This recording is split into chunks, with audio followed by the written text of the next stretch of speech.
Greetings, welcome to the Australasian Symposium on Programmatic Approaches to Assessment.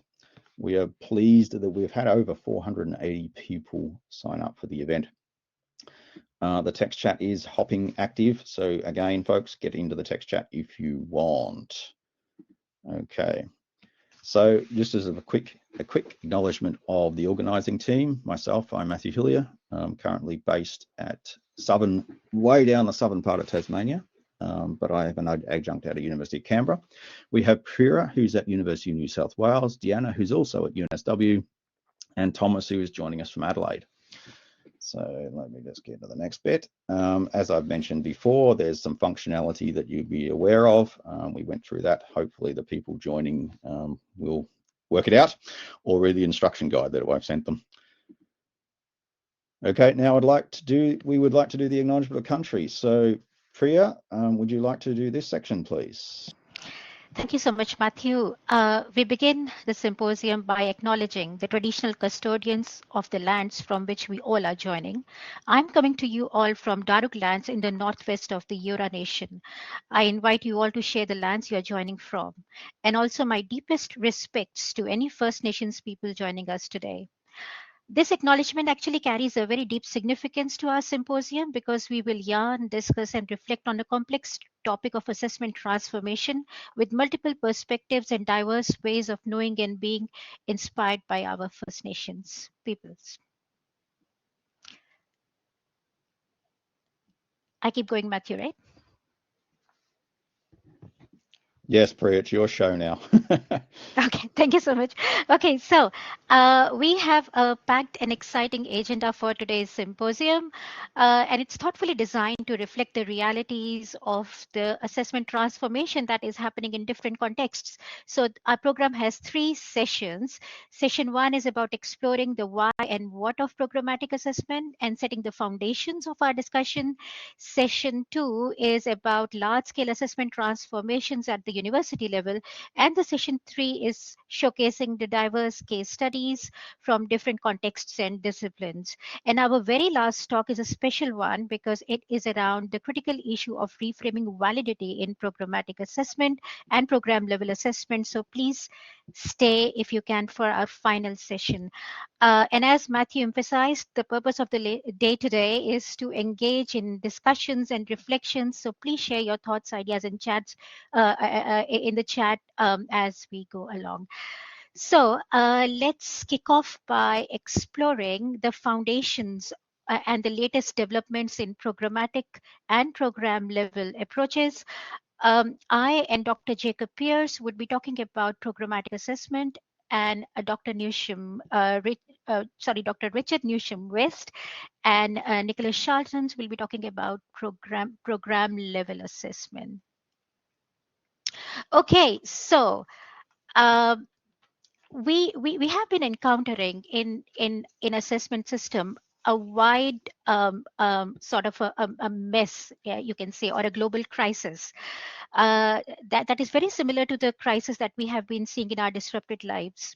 So the various terms that we have been encountering, such as programmatic assessment, PA, program of learning, PAL, or program for learning, PAL, program level assessment, PLA, all these terms seem to dominate our curricular reviews, and yet their meanings seem to be conflated, confused, or misunderstood.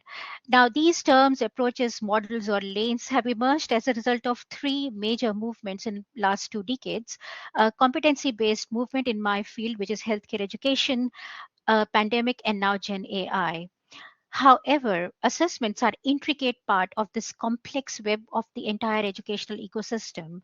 And so any complex approach cannot be implemented without unpacking the very fundamental principles and without resolving the inherent and deep-rooted systemic issues. Sorry. Now that we have technological affordances at our hand, I think now is the time to shift the focus from the short-term or quick fixes for acute problem to unpacking the chronic or systemic problems that underpin our higher education system. And one such approach is programmatic assessment. However, before we embark on any solution, it is critical to understand and unpack the problem itself. Now, this table here is just an example of a generic structure for a 3-year undergrad program, and a program comprises of number of courses or units. Students enter a program with certain scores or a grade or a rank, such as 8 are in Australian context, and in some cases it's no less than 99 point something. And as educators, we offer these students a very well-aligned curriculum. So we very diligently align our learning outcomes or course learning outcomes to the graduate attributes. And then we align them with other commands such as accreditation requirements, etc. Then we diligently map the activities and assessments, which we usually dichotomize as formative and summative, across these learning outcomes. However, when it comes to the high stakes decisions, such as graduation, we reduce all the rich data that's collected from these formative and summative assessments into again a score or a grade. This, of course, is methodologically flawed, but more than that, there's a profound mismatch between our educational aspirations and what our assessment system does. And these are some of the mismatch that's listed here. And therefore, programmatic approach or programmatic assessment has the potential to achieve this alignment. Now, just to go into a little bit of detail on programmatic assessment, my co-speaker Jacob will dive into the details of programmatic assessment, but at its core, programmatic assessment is a competency-driven approach where your program is overpinned by a set of capabilities or competencies that you expect the students to acquire and to be prepared in when they enter the world of work. Various assessments and activities are mapped to the competencies which are longitudinally mapped across the program. And these assessments are then collected, collated meaningfully in some kind of a platform or a portfolio or any kind of a technological affordance. And then this collected data is used for feedback, for supporting, mentoring, or for diagnosis of students' learning gaps, and to also make the high stakes decisions. So it is the portfolio review that would be done by a committee of experts that itself is the final exam in the programmatic approach. And a key and a fundamental principle of programmatic assessment is that students would take charge of their own learning. And this can be done by means of learning plans and by having coaches or mentors. Now, programmatic assessment has been there for last 20 years, and the first paper that was published in programmatic assessment was in 2005. And last year, there was a comprehensive guide that was published. It has also earned the endorsement by TEXA, which is the regulatory body in Australia. However, the impact of programmatic assessment is still emerging. Some of us at the UNSW and UK conducted a narrative review of the implementation studies which were published in programmatic assessment for last 20 years, examining what elements of the study are programmatic when they claim to be programmatic. And what we found was some promising outcomes such as reduction in student stress, increase in their ownership, agency, trust between the students and the educators. However, a critical gap emerged, which is that the studies did not sufficiently describe how they aggregated the data across a competency framework, leaving the portfolio-based decisions or any high-stake decisions opaque and unclear.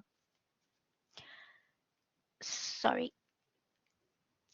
Okay, now, when we say that programmatic assessment for learning, or when we say that assessment for learning, what does it really mean?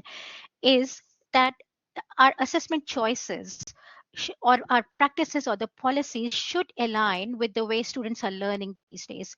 So the learning that was explained about 50 years ago was explained in terms of rewards, punishment, reinforcements. And the learning that happens now is more in the sense of students' autonomy, distributed, and it is interactional rather than transactional. So if we want the learning to be captured in terms of assurance for learning or assurance of learning, then our assessment practices and our validity frameworks need to be aligned with the way the learning happens. Now, once we have unpacked these fundamental inconsistencies between assessment and learning and between the value propositions of assessment and education, the question is, how do we actually do the programmatic assessment? So based on my experience of working in some of the programs in UNSW, the starting point has to be a high level guiding question. So as you can see that the assessment doesn't even feature before we have unpacked what the curriculum should look like, how we want, what kind of competencies we want our graduates to be equipped with in this disruptive society, how would the curriculum flow longitudinally. And it is only after we have incentivized a long-term learning plan, then we start about the assessment. So to conclude, the in this AI disrupted world and and with all the technological disruptions going on, a truly impactful assessment or a truly impactful education system is the one, I think, that elevates the potential of what human learners can achieve using all the tools and the techniques that's available to them. And this has to begin with prioritizing pedagogy over portfolios, focusing on the core purpose of solving the problems over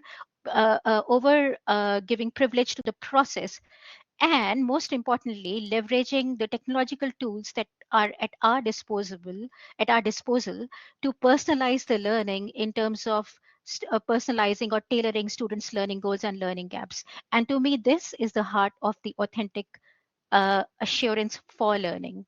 So with these reflections, I sincerely thank you for your attention and for being here today. And now I would warmly invite Dr. Jacob Pearce from the Australasian College of, Australian Council for Educational Research to dive deeply into the potential of program assessment. Thank you. Priya, thank you very much. Nice to meet everybody. I'm delighted to be here today. Just very quickly, so I work at the Australian Council of Educational Research. We've been around for 95 years. We are not for profit. My area, the team that I lead, is in specialist and professional assessment, and we work in the medical education space, generally in Australia and New Zealand, with a focus on training professionals and also the assessment of professionals.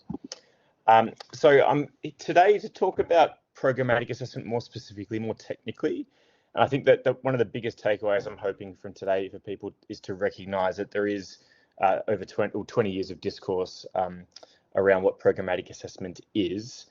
And when I first heard about it, I actually thought this was a bit of a strange way of packaging together a lot of what we consider to be good quality assessment principles. And that's what it is. It's thinking about the strengths and weaknesses of different methods, thinking more holistically about integrated judgments of competence, thinking about learning, and it's something that's permeated assessment space, even things like accreditation standards for the Australian Medical Council. So it's a really powerful way of thinking about assessments. And but it actually goes a bit further back before 2005. And there's this wonderful paper from Kees van der Vleuten in 1996, where he talks about assessment being in an area of turmoil in the health sciences.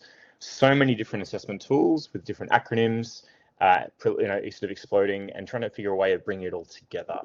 And it actually begins thinking, it presents this utility formula for any assessment method, and argues that this is actually a function of lots of things. So we need to think about the reliability, so how reproducible results are from assessment, the validity, how whether assessments are assessing what they're meant to be assessing, whether they're fit for purpose.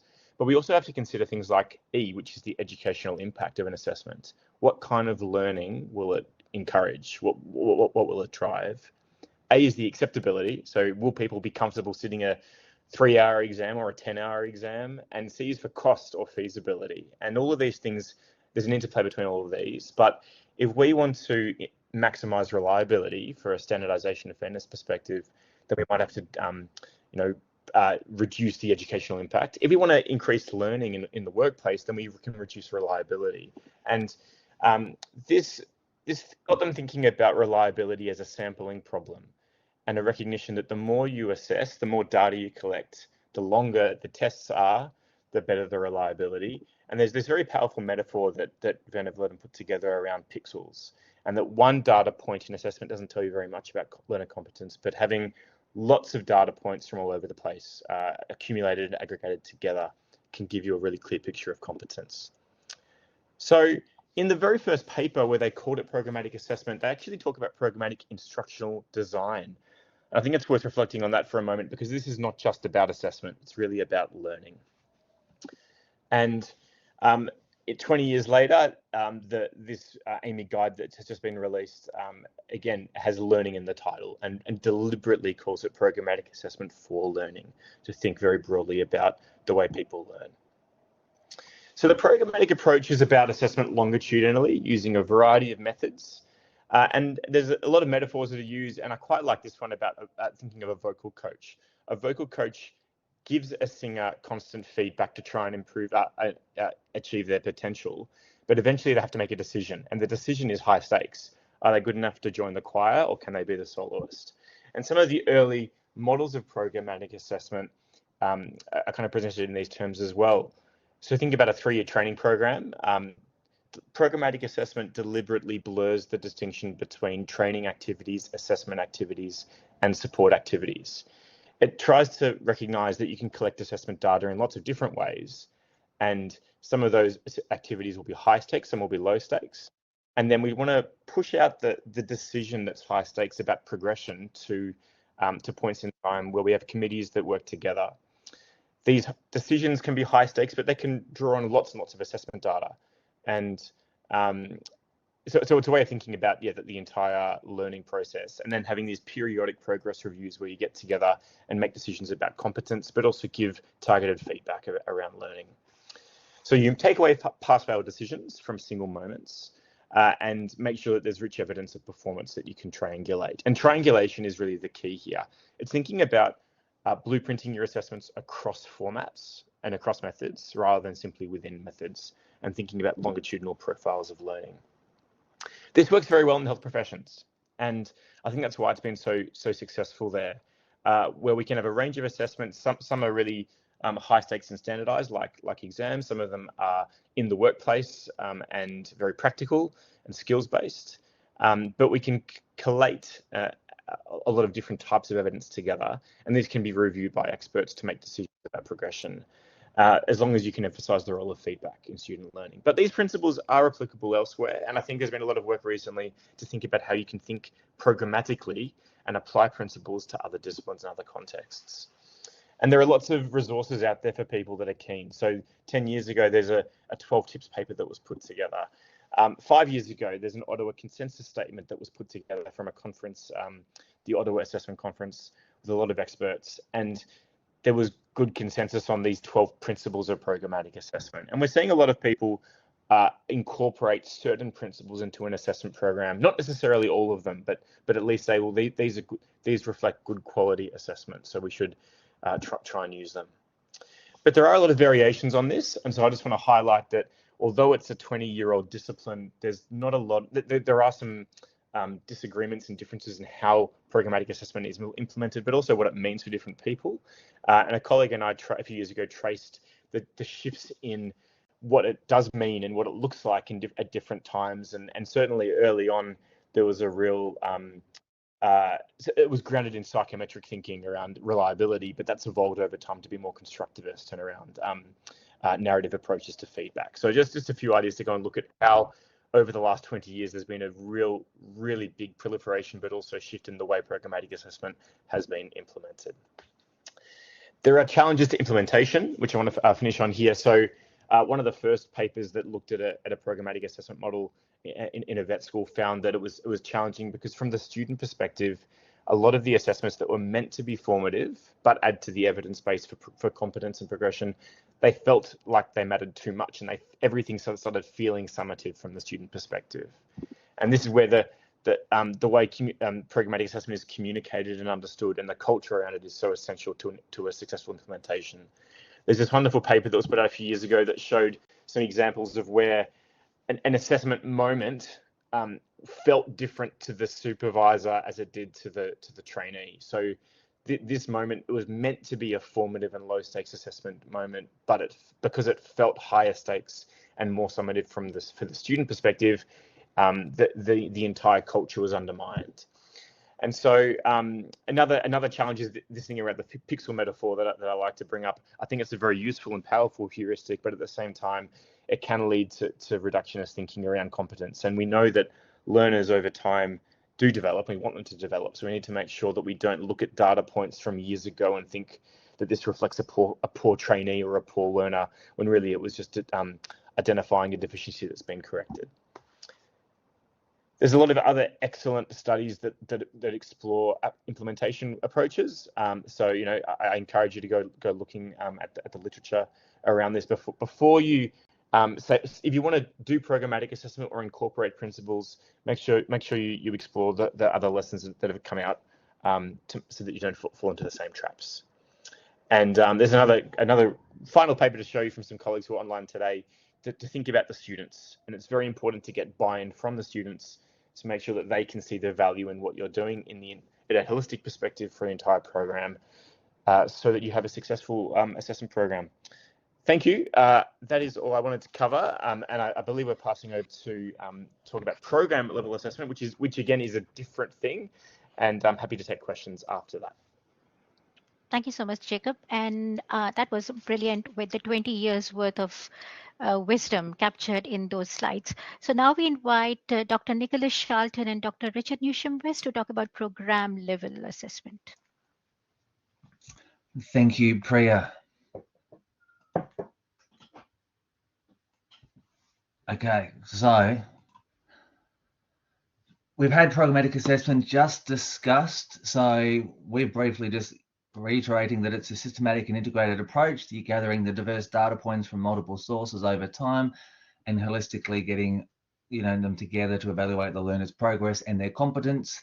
And yes, people in the chat have been highlighting that it's often focused in the medical arena, and there is research emerging in other disciplines as well. This approach prioritises the formative feedback for learning, deferring the high stakes until sufficient longitudinal evidence is accumulated, whereas program level assessment will unpack more as we go through these slides. So it's a holistic approach to organising assessments across an entire degree program. So you're strategically placing your individual assessment items to ensure both that vertical and horizontal integration. So what they might be experiencing in 1 year, they might see it more than once, and then as they progress to subsequent years, they'll be familiar with those assessment types. So this will be supporting their sequential development of discipline knowledge, how they can transfer the skills that they might learn in one assessment task and apply it to subsequent assessments, again, in the same year, perhaps trimesters to another trimester or semester to another semester, or modules for those that have them as well, and then also into subsequent years and helping them prepare for some of the skills they might need in their future employment, because we know that these days universities are focused on ensuring graduates will gain employment beyond their degree.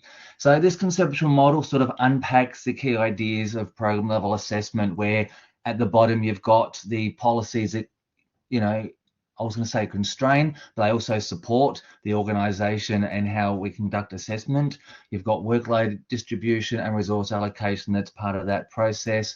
We also have the professional things to consider. So for those that have accredited programs, you've got the accreditation requirements. And also you've got graduate attributes or graduate outcomes, depending on your university's language. Part of the program team, that's trying to reduce the silos that would occur if we do not communicate with each other in a team that's delivering across that course or program, depending on, again, your language at your university. We've got that whole team approach. So you will have the learning designers, you'll have the academics, you'll have the sessional staff, you'll have the administration support, you might link out to your library staff as well. So having that whole team involved and being aware of the program learning outcomes, which highlight what the students should attain at the end of the program. And we'll get to those again shortly, aligning them to your grad attributes and your course learning outcomes. And having staff that have assessment literacy. I'll unpack the program level assessment approaches in the middle on the next slide in more detail, but you've got the 4 key elements there.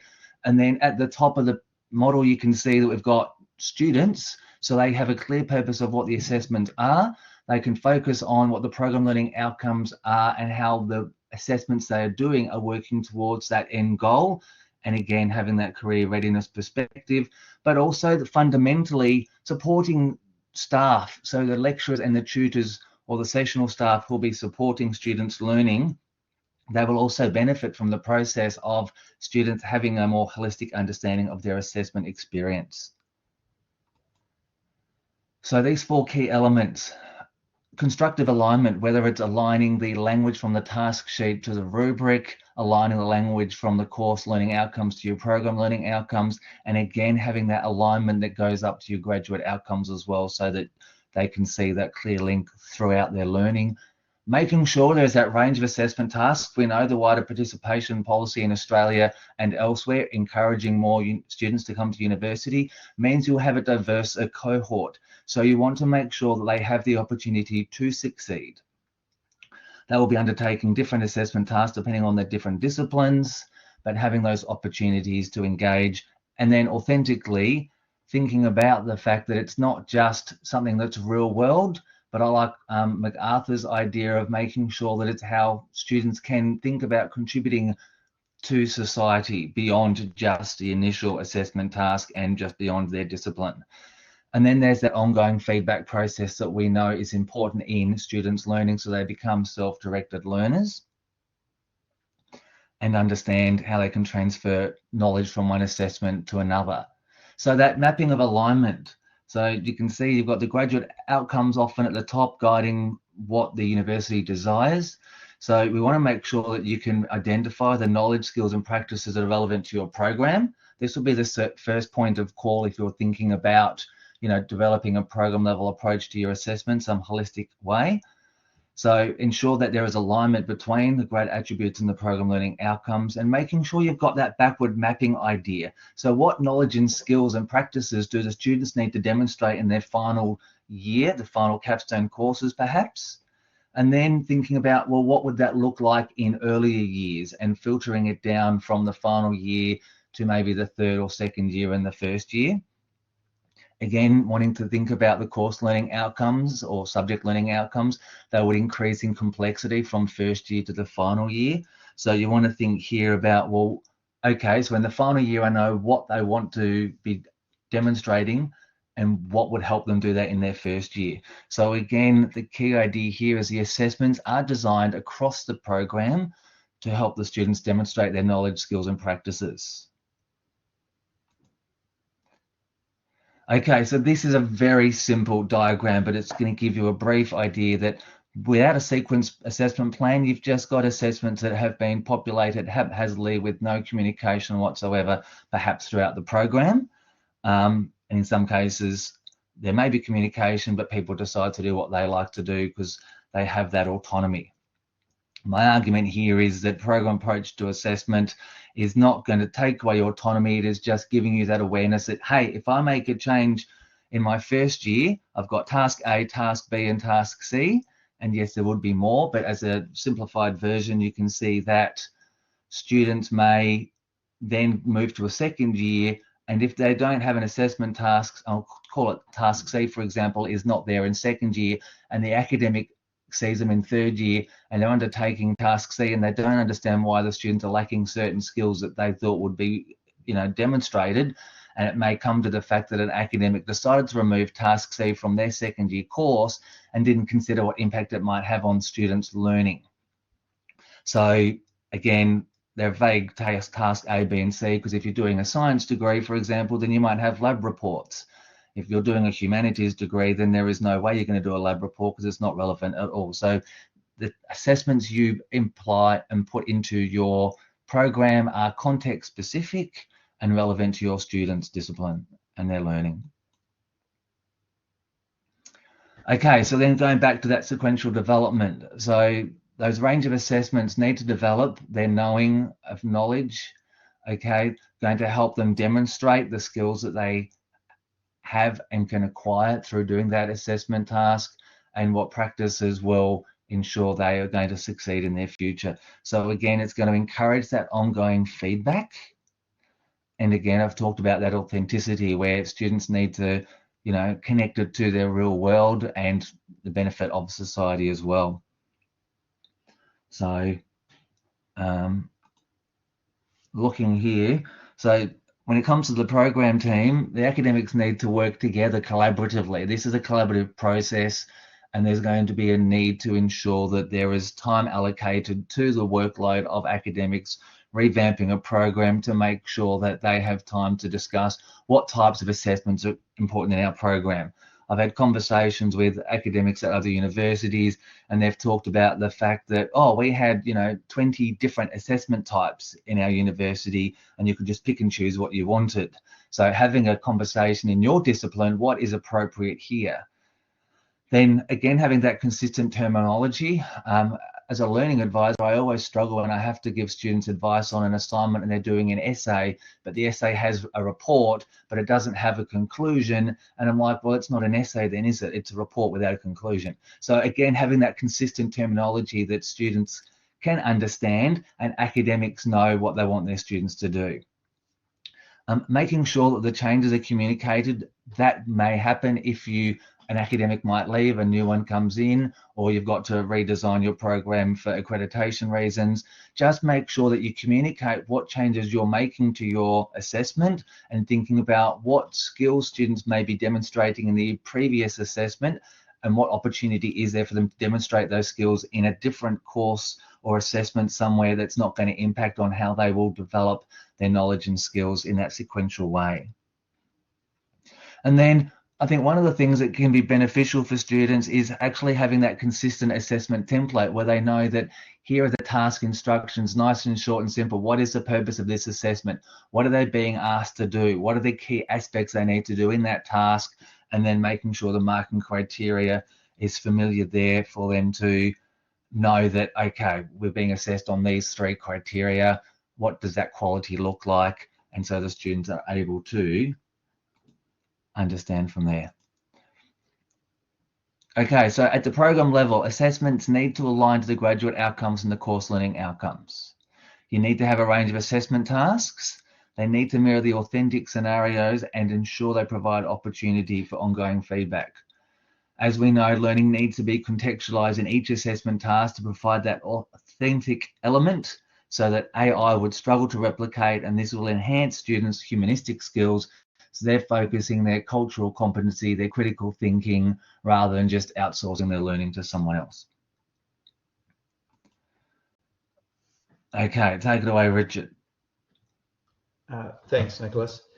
So the next couple of slides, I'm going to try and attempt to bring them both together. And I think, as Jacob said, they're not individual, they're not binary, these two concepts, and trying to bring them together a little bit like, and I refer to it as the ecosystem of learning. And really, just that quote, I love it because it does define what we're trying to do with assessment. And that when we try and apply our reductionist thinking, we tend to lose the actual instructional design that is behind both program level assessment and programmatic assessment. So we've looked at these two things, and Nicholas and I have debated a number of times on where they fit and who sits on top and where does it fit. And I always go back to the ecosystem, and I like to think about programmatic assessment is really about using the forest, so a number of multiple trees as forms of evidence. And we also then have program level assessment, which is really about checking whether the forest is healthy. Are the assessments aligned, valid, achieving the outcomes, have a level of security and authenticity. And so a lot of the measurement of the actual tools that we're using can fit in with that program level assessment, along with, as what Nicholas has just talked about. So it's almost ensuring and monitoring the entire assessment ecosystem is aligned with the intended graduate outcomes. There is a little bit of evidence now coming out, particularly in the medical world, which is saying that we've got to stop and move away from competencies to capabilities, because competencies are full stops, they're very discrete, and they don't actually show the ability of the learner in being able to do what we call entrustable professional activities. So we'll go on and talk a little bit more. So as Jacob sort of alluded to the fact, there's a lot of literature out there of what you should do, and really no one really understands. And I think I would actually refrain from saying people don't understand, because people do understand, but I think the actual idea has changed and it's moved away from the initial intent, which is really that instructional design and how we actually design and place our assessment pieces across a program. And I think that varies across whether we're looking at pre-vocational or post-vocational training. And the area that I'm in is in that post-vocational training in the specialist medical training programs. And where we use and how we use these two, the nuances are the meaning behind are the same, but the way we actually articulate and involve it. So from a philosophical point of view, these, and I could go on forever, but I'm looking at Nicholas has taken up a lot of time, so I won't go into this in any detail. But really, we're looking at it from philosophy. Programmatic assessment is learner-centered, whereas program level assessment is program-centered. And that's a very simplistic way of trying to break it down and how we look at these things. And so I bring us back to the concept of an ecosystem, not a binary, linear or parallel walkway. And we see a lot of data coming out saying we're having a two-lane approach. I don't actually see this being two-laned. It's actually the whole ecosystem working together and moving around, and one informs the other, one helps the other. And we have then the program level assessment, making sure the entire ecosystem is aligned to the intended graduate outcomes, whereas the programmatic assessment is really making sure that we can assess and all the assessment is actually meaningful to the learner.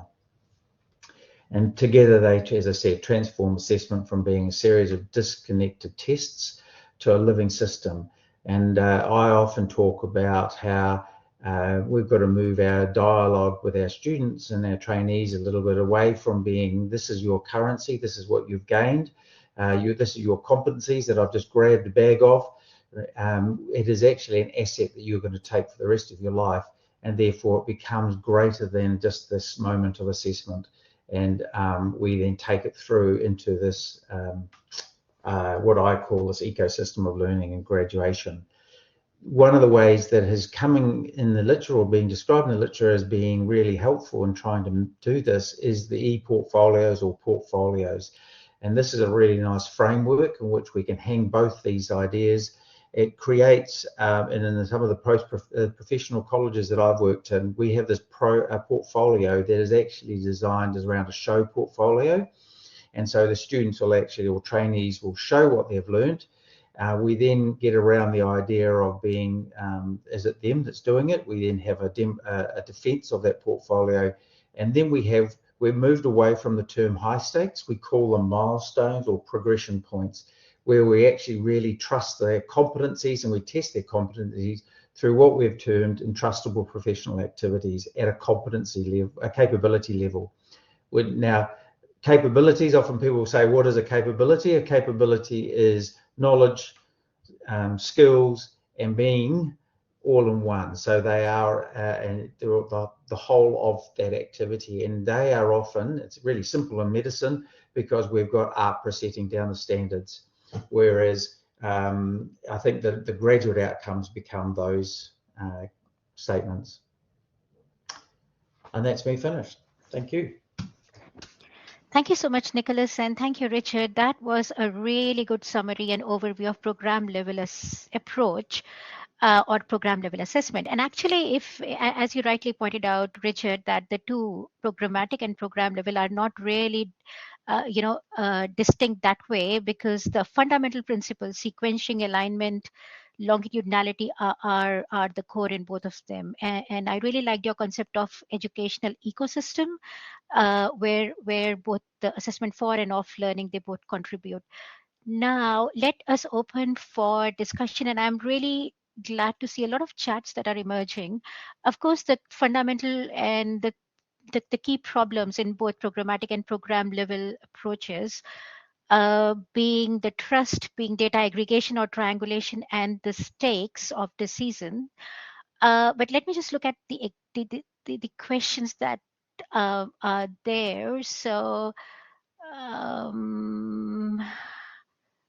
sorry. Priya, there was one earlier. Somebody was trying to clarify that what you were talking about was programmatic in general rather than talking about a medical program specifically.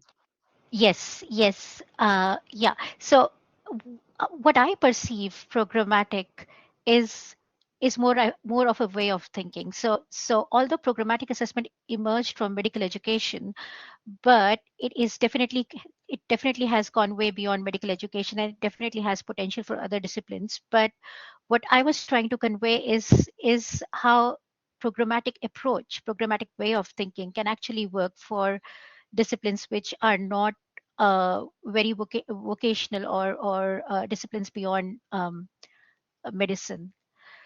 So there is a question by Edward and Jacob. I wonder if you want to take it, or Nicholas, which is, what is the difference between competency approach and program level outcomes? And particularly if we ignore the difference between pure pass-fail approach to a competency model. Yeah, so Jacob, do you want to take that? Yeah, I guess in a lot of the health professions, the competencies are a range of tasks and skills that you need to acquire to be a safe and proficient medical practitioner. I think at university level, program level outcomes are often the outcomes are at the end of a degree, and this is where maybe the challenge can arise if the degree itself is less structured. And something that I think Richard was just covering then. I actually had a question for them around the program level assessment challenges when there are degrees that aren't as structured. I feel like discipline leads can be unhappy about not assessing it at a unit level. Yep. Yep. And I'll just add to that, the difference to me between program level outcomes and competencies, or as Richard, you said, capabilities, would be that the very term outcomes is derived from, I think it was Tylerian perspective of behavioral objectives and behavioral outcomes. So it's very instructionist. It's very, very behaviorist driven, whereas capabilities are much more nuanced. Much more forward-looking. So I actually align the word. The overall capabilities or attributes more with a more constructionist or connectivist view rather than the outcomes, which is more behaviorist. Yeah, Richard or Yeah. I'll Nick, jump in. So, Jacob, part of what the program level approach is, how I believe it's slightly different, is you still will assess at the unit level in that aspect, but you would think about the assessment in the context. And because you've got some core courses and you've got electives and you've also got one course perhaps that might filter into 5 different programs, then the opportunity is where you do have, and I'll say, control as a discipline over your assessments and your courses, then that's where you'll be able to plan the programmatic approach in that sense. I was also talking to some people at the University of Tasmania where they were having majors in their Bachelor of Arts degree. And again, I had the same idea for them, that they've got core courses that students do as part of their Bachelor of Arts. And then when it comes to the majors, they then focus on the major learning outcomes and being able to ensure that the assessment a student will do in first year, they may be familiar with and developing the skills and knowledge that would help them in their second year and third year. So specifically, because the medical education programs are a lot more rigid, then it gives you a bit more flexibility in that programmatic approach when you're using, what I was suggesting before. Does that sort of answer? Yeah, it does. I just think this relates to the context and issue of stakes a little bit, because in the medical programs, a lot of the time, once you're in the program, the point is to become a fellow and graduate, but the ranking is less important, and of course you get it in a unit is actually less important. But at university, I feel like students are still driven by maybe that achievement or the metrics around grades and wanting to because of how it impacts the next part of their learning or whether they get into that's right. And I feel like that's the thing. A massive barrier here. Yeah, you can't get away from the structures that exist in university where every assessment has to have some sort of grade. But the idea is that at least if students are doing an assessment task like a Viva in first year, and they know they've got a Viva in second year and third year, then they're going to be developing that skills and knowledge, and they won't be unfamiliar to the assessment task, but they'll be applying more complex knowledge and demonstrating that, and hopefully learning from the feedback in different assessments to help them develop their skills and knowledge. Now, a lot of questions on stakes, but Edward has an interesting question on what makes stakes high? Is it the time, or is it the knowledge needed? Is it the cost? Jacob or Nick or Richard, anyone would like to take that? Yeah, look, from from a medical point of view, it's pretty easy. High stakes is whether you got to kill someone or not, and that's pretty. That's the highest you can have, and in anaesthesia, that's pretty high. But we like to think it is high. As I said, we've probably moved away from the idea of having high stakes as more like a milestone, because high stakes means it's almost has this mental image of a barrier, whereas we're looking at a milestone. We've actually, in a lot of the professional programs that I've been involved, we look at this being a phase and a stage in someone's developmental process to becoming a professional, an advanced practitioner, for example. So we actually, in the other programs, you can actually say at this level, which might be the end of year one, we would expect you to be able to demonstrate this. Now, it's pretty easy in a very small cohort of 200 or 300 people, because you can actually have, we use vivas, for example, where you can actually, the stakes aren't really high, but it is it's a measure of whether you're able and have the capabilities to go on to the next level of training. It's not a case that you pass and fail and cannot move on. Well, you do in a way, but we're presenting it that way. We've moved away from it being 70% of your final mark or 80% of your final mark. It's a barrier. It's a line in the sand that you must demonstrate, and all the other assessments fit behind it to be able to show that you've developed across that time. Does that make sense? So we've taken it away as a percentage, and we're making it more as a line in the sand that you are progressing forwards. And it could be end of your year, it could be end of your semester, it could be the end of your degree. In medicine, we do it halfway through. I agree with you, and I think it's presented a lot of the time in terms of here's a range of assessments and here's the value in all of them, how they link and that to the learning outcomes of a training program. But in so many medical specialties, there are still barrier exams that are through, even in anaesthesia. 100%. And because you need to pass those exams before you can progress, it drives learning in such a different way. And we see so many learners and students studying for high stakes barrier exams rather than doing their workplace tasks they need to be doing. And so I think that there is a bit of an implementation challenge around that. Yeah, and it's really hard Jacob, I think I agree with you. And I think in universities, we have this sort of almost like you've got a currency, which is a hard and fast rule. So you cannot do PT 125 unless you've done PT 110. And there's these very hard linear models, which as Nicholas has pointed, is really dictated by policies that are so hard and rigid that we haven't got the flexibility. Not that I'm saying that a student or a learner should be able to choose their own goat track, because then, as we all know, people that are really good will always choose good at writing will always choose the writing-based assessments, and those that are oral will choose the oral. And that's why we're proposing that the program level assessment means that a student can't just choose the ones that are easy, but also have a variety of demonstrated skills across many assessment pieces. There has been really interesting discussions around now the concept of stakes, Richard, and your idea about the milestones. So speaking of which, EPAs, any thoughts on that, Jacob or Richard, on EPAs? Because the milestone-based framework is very much aligned with the entrustable professional activities framework. So any thoughts on that? I'd just say I think the concept of entrustment is really powerful for any kind of professional assessment. And it's because I think that assessors are much more comfortable saying they find it hard to make a judgment that somebody is competent or not, but they find it a lot easier to say, well, here's what I trust them to do day to day. And so if we can capture that data and use it to meaningfully inform assessment decisions, then that's fantastic. I will just say, though, that grabbing an EPA, it's another acronym, it's another format there are so many variations on how entrustable professional activities are implemented. I've seen some that are really fantastic. I've also seen some that basically look like competency tick boxes. So we're just going to be careful to remember we can pick a great assessment format, but we have to consider the content and the way the assessment is implemented and the context and the impacts in the context and the way it's interpreted by people before we can be sure it's going to work. And I think that's Absolutely. a really valid point, Jacob, that it's the interpretation, because you can do blueprinting and you can do psychometric properties and you can do everything of these things. But if it's wrongly interpreted by the assessor and by the learner, it becomes a useless piece of information. There's another question by Nalini, which is around the fact that PA relies on coaches and mentors. So how do we make PA sustainable in terms of faculty resources?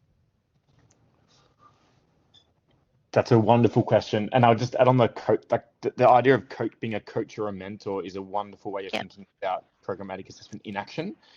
I don't know how that's going to work in I don't work in university, so I'll pass over to the academics to do it. I think, I think PA is always like any other complex approach. It's always a trade-off, isn't it? So you have limited resources, so you might as well. For example, with so much of technological affordances around and with so much of capability of the university to develop their in-house technological platforms, you might as well use those resources to develop things in-house and then support whatever resources you have on faculty development. So it's a trade-off, isn't it? I'll throw something quite controversial out, and it's just because I've been lucky enough to be involved in a PhD study in the UK where they're looking at using large language models to actually be able to do the assessment. Now, this is coming out of a medical program where they're actually being able to predict when a student inserts or uploads their outcome from a small piece of evidence, and what I'll call evidence as they termed it as an assessment. AI model is starting to learn to be able to predict which learner is one that needs to be at risk or low risk, or it's actually even got to the stage now where it can predict, because it's got large data, it's actually starting to see who's cheating because they can see it in the internet. Right. So that could be something in the future. Thanks, Richard. And there are a number of chats around the delivery of, this is a very interesting comment by Cassandra around the challenge of thinking about any kind of assessment, the notion that teaching is framed as delivery of skills and knowledge, and then feedback is an afterthought. All right, so on feedback, any thoughts on how feedback can be genuinely incorporated within the program of assessments rather than that being an afterthought? That's you, Nicholas.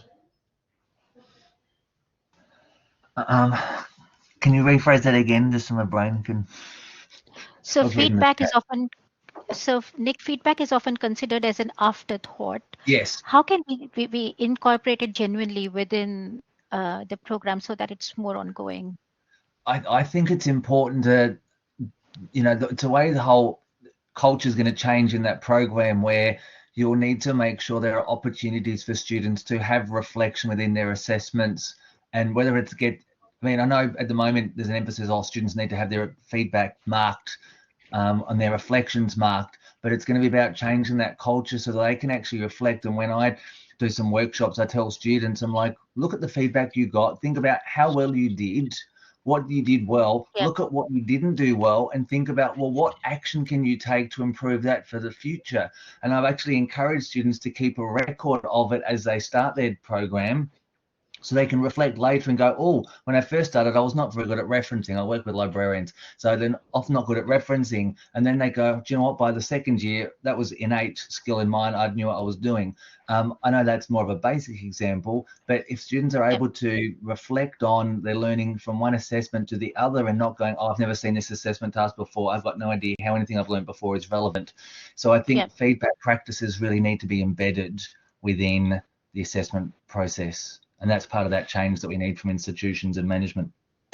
Can I just add to that, Priya, that although we said there's 20 years of programmatic assessment discourse, there's even more in terms of feedback discourse. And so, there's some great pieces I just wanted to chat that talk about feedback as a process and interaction and a dialogue, which I think has been incorporated into the programmatic assessment approach in some of the more recent pieces. Yeah, and one way to do that is to have coaches or mentors and have a learning plan. So yeah, so on that note, let us take a break now. We are spot on the time, and thank you so very much, Jacob, Nicholas, and Richard for brilliant presentations.